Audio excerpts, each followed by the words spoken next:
everyone. Welcome to Prerna.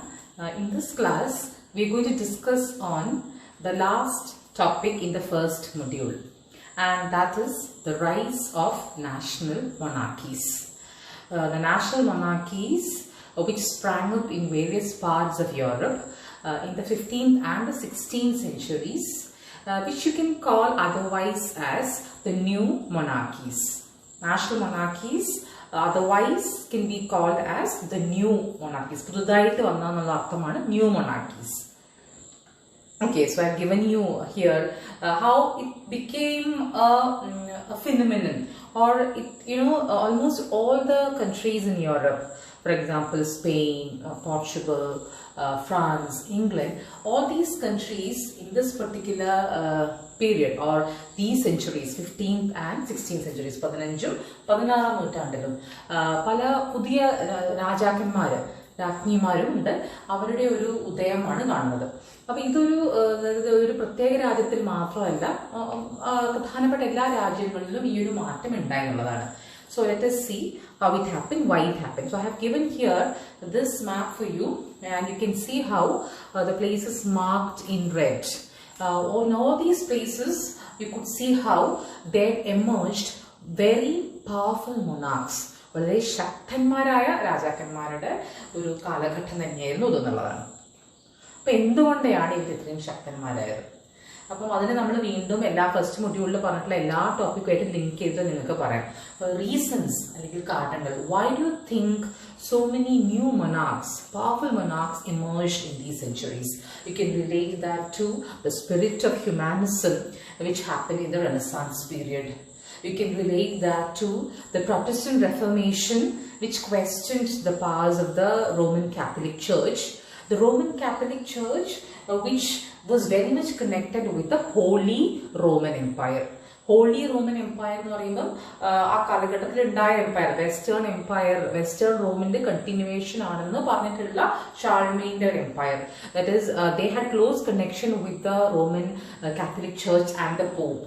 അപ്പം it was in fact a multi ethnic complex of territories. ഏത് Roman empire multi ethnic complex of territories പറഞ്ഞാൽ പല ഭാഗങ്ങള്, പല ദേശക്കാര്, പല ഭാഷ സംസാരിക്കുന്ന ആൾക്കാർ എന്നുള്ളത് കൊണ്ടാണ്. അപ്പൊ ഒരു ലൂസ്ലി നിറ്റാണ് ഈ റോമൻ എംപയർ എന്ന് പറയുന്നത്. അപ്പം ഇത് ചേർച്ചുമായിട്ട് അത് നല്ല ബന്ധമാണ് പുലർത്തുന്നത്.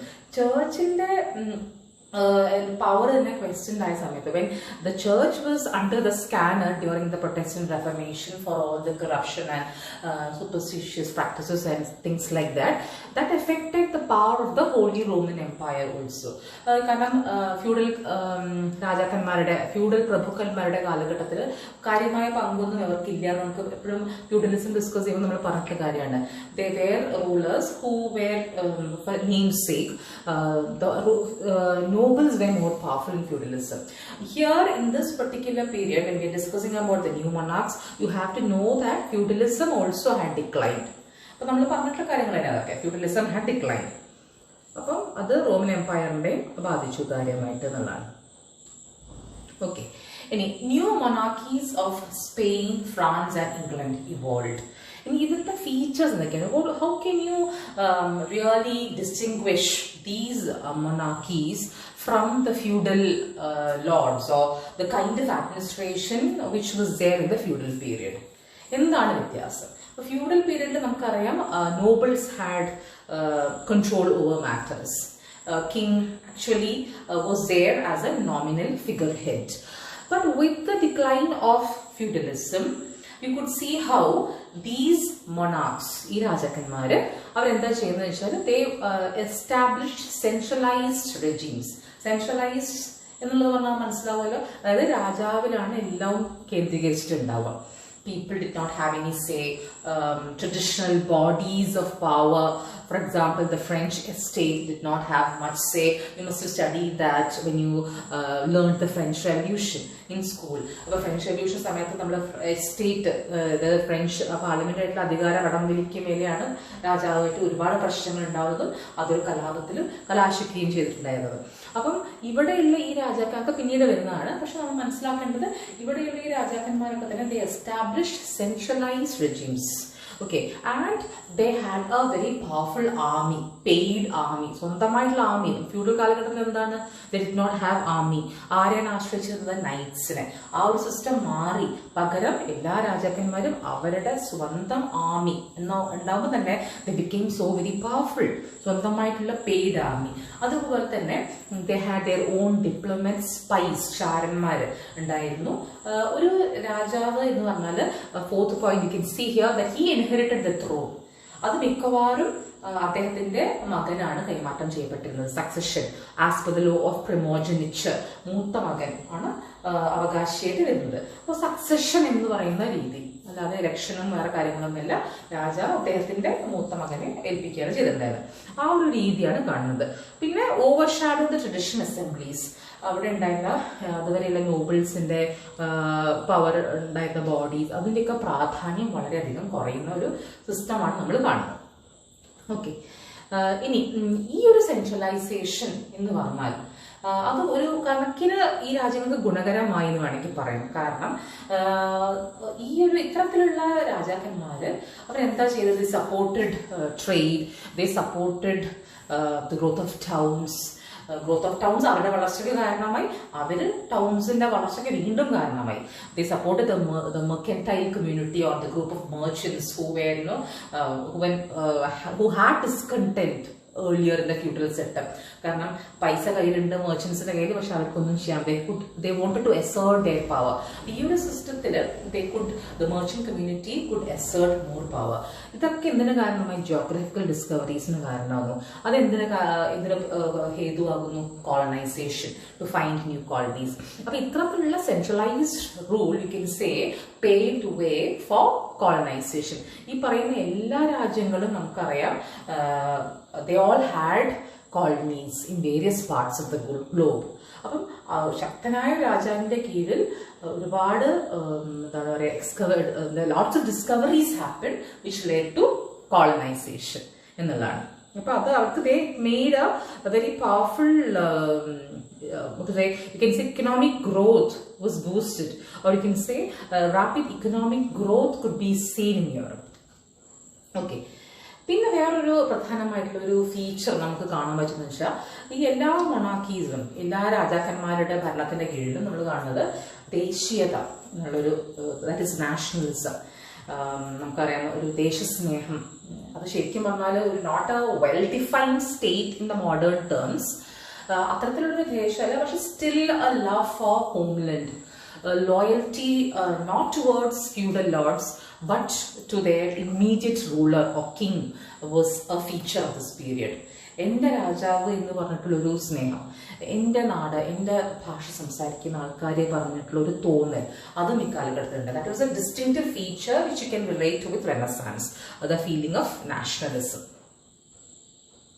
ഓക്കെ, ഇനി ആരൊക്കെ, നമ്മളിപ്പം ഫീച്ചേഴ്സ് പറഞ്ഞു, കാരണങ്ങൾ പറഞ്ഞു, ഇനി ആരൊക്കെയായിരുന്നു പ്രധാനമായിട്ടുള്ള പേരുകൾ നമുക്ക് നോക്കാം. ഒന്ന് ജോൺ ഫസ്റ്റ് ഓഫ് പോർച്ചുഗൽ. അദ്ദേഹം എന്താ വെച്ചാൽ he terminated anarchy in Portugal and began the period of discoveries. We know that Portugal was a forerunner as far as geographical exploration was concerned, and in fact the credit goes to John first for in fact starting that sort of a process in Portugal.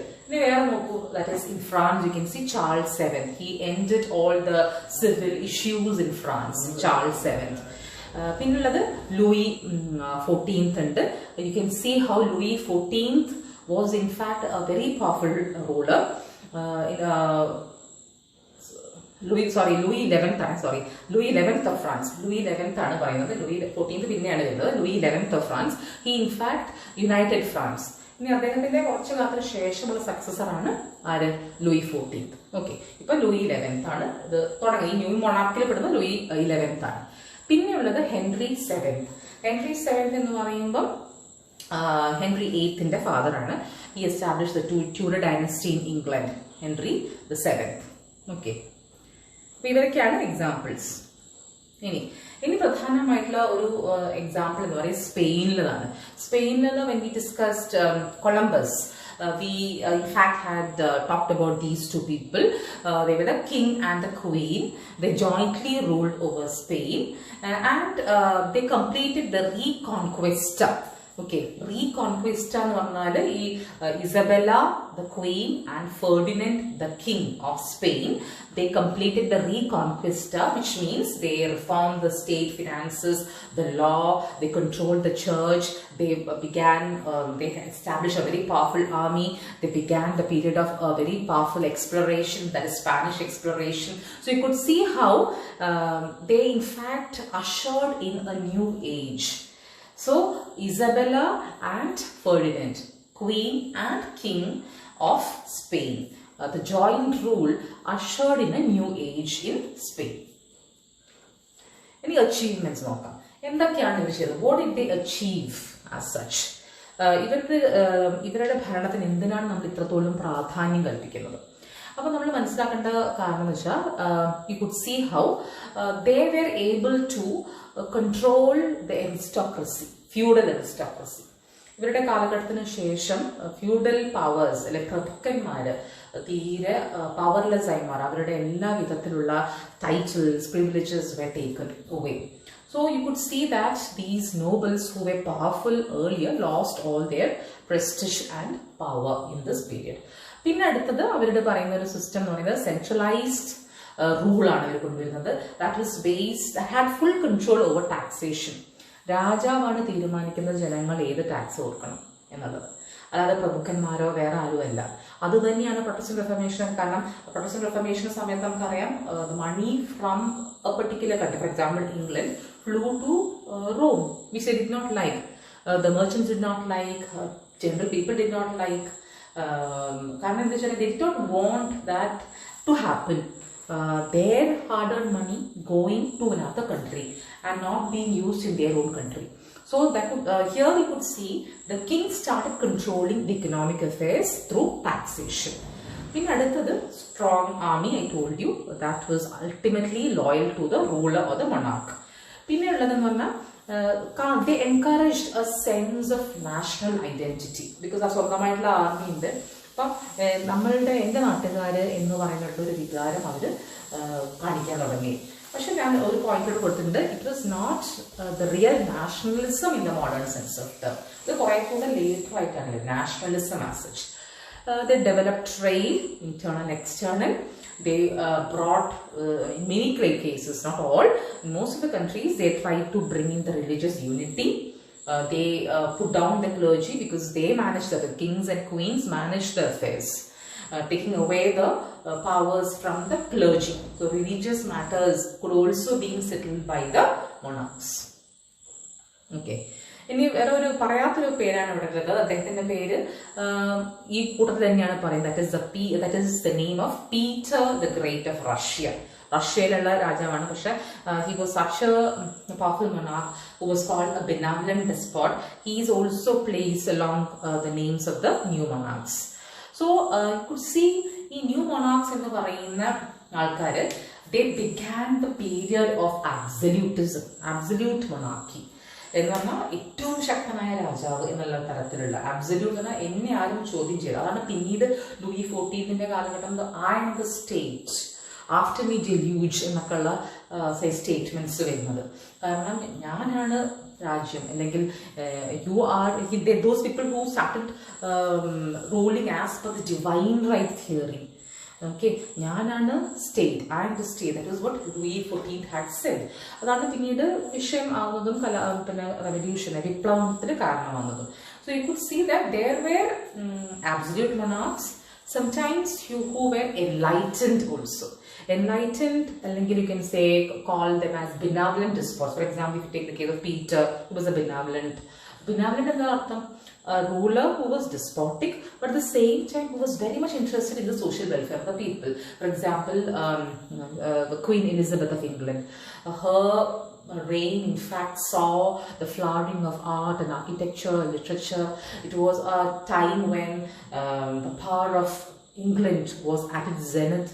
It was a time when people had experienced religious tolerance. So there was a kind of what to say, enlightenment which they had, which they experienced. They encouraged science, they gave space to a lot of ideologies like democracy. So that is how the new monarchs gave way to enlightened despotism also. ഇനി പ്രധാനമായിട്ടും ഓർക്കേണ്ട ഒരു കാര്യം വെച്ചാൽ ഇത്തരത്തിലുള്ള ശക്തന്മാരായ രാജാക്കന്മാർ അവരുടെ രാജഭരണമാണ് എന്തിലേക്ക് കാരണമാകുന്നത്? The rise of nationalism in Europe much late. അത് ഫ്രഞ്ച് റവല്യൂഷൻ എടുത്താലും ഇംഗ്ലീഷ് റവല്യൂഷൻ എടുത്താലൊക്കെ അതൊരു കാരണമായിട്ട് നമ്മൾ അതിലേക്കൊക്കെ അടുത്ത ക്ലാസ്സുകളിലേക്ക് അടുത്ത ചാപ്റ്റേഴ്സിൽ പോകും.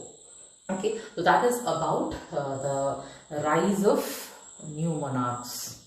And with that, we have come to an end of the first module. എല്ലാ കാരണങ്ങളും ഇതിൽ പറഞ്ഞ റെനസാൻസ് തൊട്ടിട്ട് ഇപ്പോഴുള്ള ചാപ്റ്റർ വരെ, ഇപ്പോഴുള്ള ടോപ്പിക് വരെ you can relate. From the first class I've been telling that point. All these are interconnected. So one being a cause for the other to flourish. Okay, one being an effect of the other, complementing well, interconnected factors that you can see. So that is how the rise of national monarchies happened in the 15th and 16th century.